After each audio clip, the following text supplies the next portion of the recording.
उद्देश्य। इस पाठ के अंत में आप निम्नलिखित सीखने में सक्षम हो जाएंगे। भूमि के वितरण एवं उपयोग की पद्धति की व्याख्या करना, भूमि संसाधन संरक्षण के लिए करने की पद्धतियों को सूचीबद्ध करना, मृदा एवं इसके गठन करने वाले कारकों के विषय में चर्चा करना, मृदा के क्षरण एवं संरक्षण उपायों को स्मरण करना, संसाधन के रूप में जल की व्याख्या एवं जल उपलब्धता की समस्या की व्याख्या करना, जल संसाधनों के संरक्षण की व्याख्या करना, प्राकृतिक वनस्पति और वन्य जीवन, इसके वितरण और संरक्षण की व्याख्या करना। भूमि। भूमि द्वारा आच्छादित क्षेत्र पृथ्वी के कुछ क्षेत्रफल का 30% है। जनसंख्या के असमान वितरण का कारण ऊबड़ खाबड़ स्थलाकृति, पर्वतों के तीव्र ढाल, जलाक्रांत संभावित निम्नत क्षेत्र, मरुस्थल क्षेत्र, सघन वन। भूमि उपयोग मनुष्यों द्वारा विभिन्न प्रयोजनों जैसे कृषि, वानिकी, सड़कों का निर्माण एवं उद्योगों की स्थापना के लिए भूमि के उपयोग के रूप में परिभाषित किया जाता है।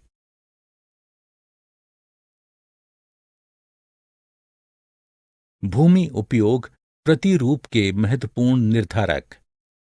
भौतिक कारक, स्थलाकृति, मृदा, जलवायु, खनिज, जल की उपलब्धता। मानवीय कारक, जनसंख्या, प्रौद्योगिकी। स्वामित्व के आधार पर भूमि को निम्नलिखित में वर्गीकृत किया जा सकता है। निजी भूमि। लोगों के स्वामित्व की भूमि को निजी भूमि के रूप में परिभाषित किया जाता है। उदाहरण, फ्लैट, बंगला। सामुदायिक भूमि। सामुदायिक भूमि को लोगों के समूह द्वारा सामान्य उपयोग के लिए स्वामित्व में धारण की जाने वाली भूमि के रूप में परिभाषित किया जाता है। उदाहरण, पार्क, बाजार। पर्यावरण को प्रमुख क्षति निम्नलिखित के द्वारा की जाती है। भूमि निम्नीकरण, भूस्खलन, मृदा अपरदन, मरुस्थलीकरण।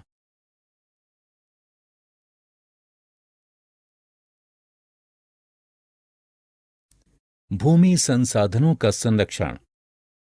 भूमि के निम्नीकरण की वर्तमान दर नियंत्रण रखना, वनीकरण, भूमि सुधार, रसायन, कीटनाशक और उर्वरकों का विनियमित उपयोग, पशुओं द्वारा भूमि का अतिचारण किए जाने पर नियंत्रण। मृदा। पृथ्वी के पृष्ठ पर दानेदार कणों के आवरण की पतली परत मृदा कहलाती है। इसका निर्माण जैव पदार्थ, चट्टानों से प्राप्त खनिजों तथा भूमि पर पाए जाने वाले खनिजों से होता है। अपक्षय की प्रक्रिया को पृथ्वी की सतह पर चट्टानों और खनिजों का जल, बर्फ, अम्लों, लवणों, पौधों, जंतुओं और तापमान में परिवर्तन द्वारा निम्नीकरण होने और विलय होने के रूप में परिभाषित किया जाता है।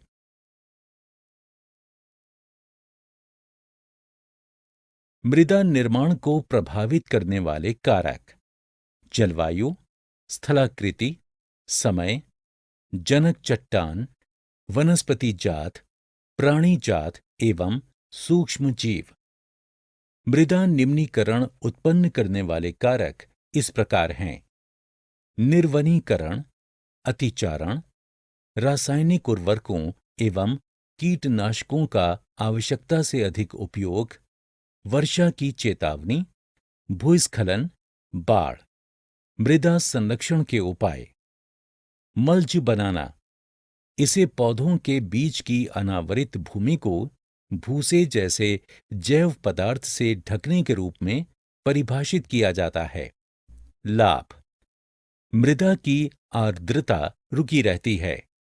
समोच्च रेखीय रोधिकाएं। इस विधि में खेत की समोच्चर रेखाओं पर पत्थरों, घास, मृदा का उपयोग करके एक के बाद एक रोधिकाओं एवं खाइयों का निर्माण करने के लिए किया जाता है। चट्टान बांध। जल के प्रवाह को कम करने के लिए चट्टानों का ढेर लगाया जाता है। ये नालियां बनने से बचाता है और मृदा क्षति को रोकता है। वेदिका फार्म। तीव्र ढालों पर चौड़े समतल सोपान अथवा वेदिका बनाए जाते हैं ताकि सपाट सतह फसल उगाने के लिए उपलब्ध हो जाए। इससे पृष्ठीय प्रवाह और मृदा अपरदन कम होता है। बीज की फसल उगाना। वर्षा दोहन से मृदा को सुरक्षित रखने के लिए अलग अलग समय पर भिन्न भिन्न फसलें एकांतर कतारों में उगाई जाती हैं। समोच्च रेखीय जुताई। एक पहाड़ी ढाल पर समोच्च रेखाओं के समांतर जुताई ढाल से नीचे बहते जल के लिए एक प्राकृतिक अवरोध का निर्माण करती है। रक्षक मेखलाएं। जल। पानी एक आवश्यक अक्षय प्राकृतिक संसाधन है। पृथ्वी का 70% भाग पानी से ढका हुआ है और केवल 2.7% ही पीने के पानी या ताजे पानी के रूप में उपलब्ध है। इसलिए पृथ्वी को जल का ग्रह भी कहा जाता है। जल की कमी उत्पन्न करने वाले प्रमुख कारक। मौसमी अथवा वार्षिक वर्षण में विविधता। अंतिम उपयोग। जल स्रोतों का संदूषण। बढ़ती जनसंख्या, भोजन की बढ़ती मांग एवं नकदी फसलें। अफ्रीका, पश्चिम एशिया, दक्षिण एशिया, पश्चिमी संयुक्त राज्य अमेरिका के भाग, उत्तर पश्चिमी मैक्सिको, दक्षिण अमेरिका के भाग जल की आपूर्ति की कमी का सामना कर रहे हैं। जल संरक्षण की विधियां। उद्योगों से जल निकायों में मुक्त किए गए बहिस्रावों का उपचार। गृह और उद्योगों में जल का सावधानीपूर्वक उपयोग। वर्षा जल संचयन। वर्षा जल को छतों से एकत्र करके एवं बाद में उपयोग करने के लिए भविष्य में उपयोग करने हेतु संग्रहित करने हेतु मार्ग निर्देशित करके संरक्षित करने की विधि है। सिंचाई की उचित विधियां।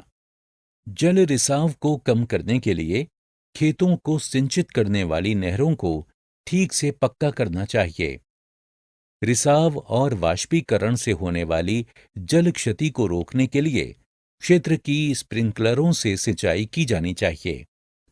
वाष्पीकरण की उच्च दर वाले क्षेत्रों में ड्रिप अथवा टपकन सिंचाई का उपयोग किया जाना चाहिए। प्राकृतिक वनस्पति एवं वन्य जीवन। प्राकृतिक वनस्पति एवं वन्य जीवन स्थलमंडल, जलमंडल और वायुमंडल के बीच जुड़े एक संकरे क्षेत्र में ही पाए जाते हैं और इस संकरे क्षेत्र को जैव मंडल कहा जाता है। जैव मंडल में सभी जीवित जातियां जीवित रहने के लिए एक दूसरे से परस्पर संबंधित और निर्भर रहती हैं। इस जीवन आधारित तंत्र को पारितंत्र कहते हैं। वनस्पति का महत्व।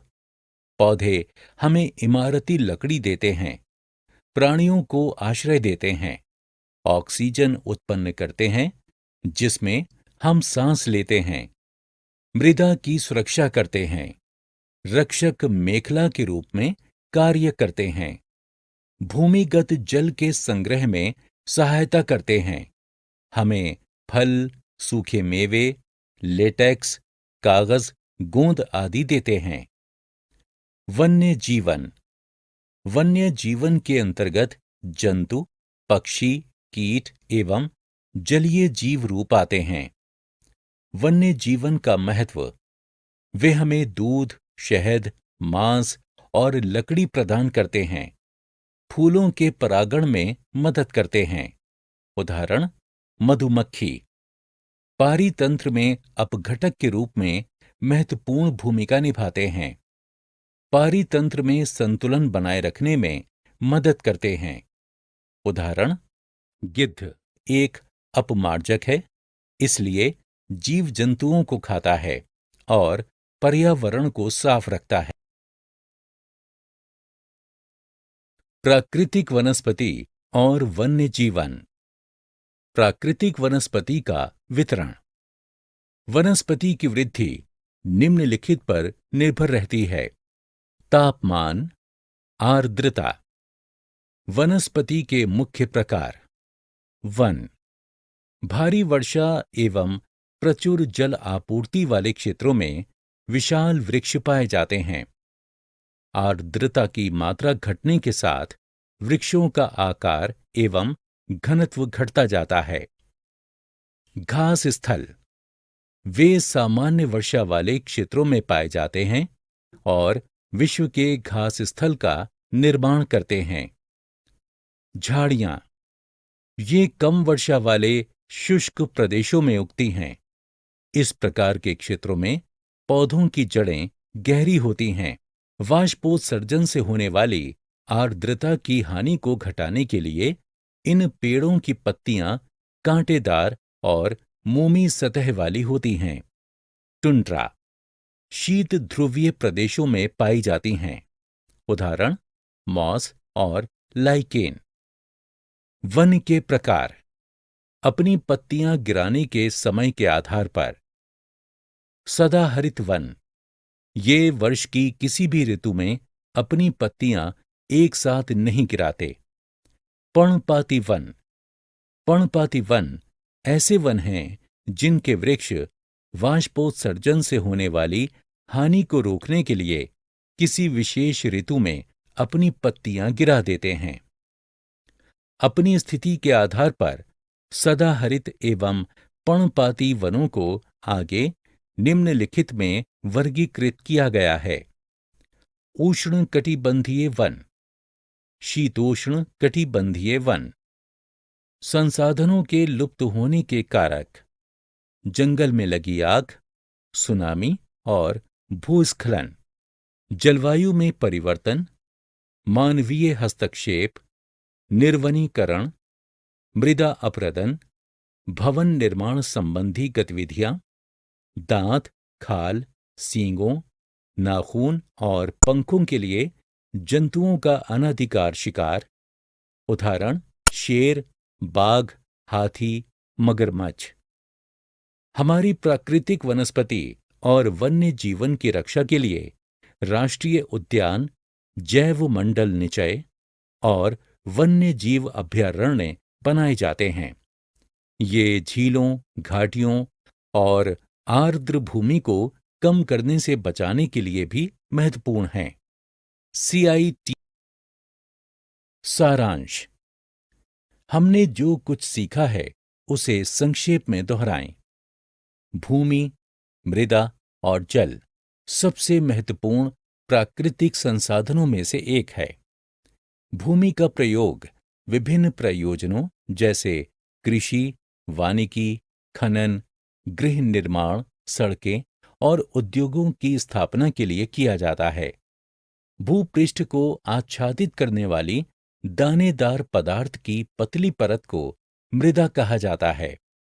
मृदा निर्माण के प्रमुख कारक जनक चट्टान की प्रकृति एवं जलवायुगत कारक हैं।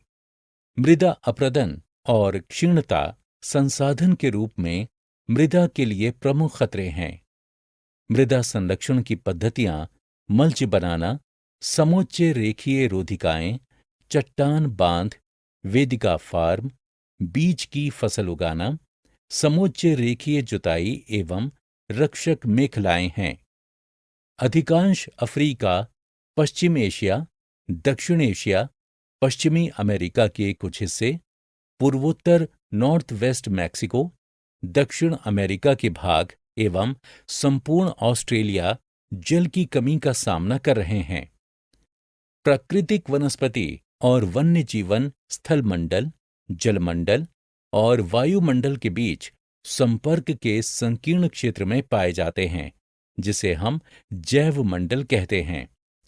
वनस्पति की वृद्धि मुख्य रूप से तापमान और नमी पर निर्भर करती है।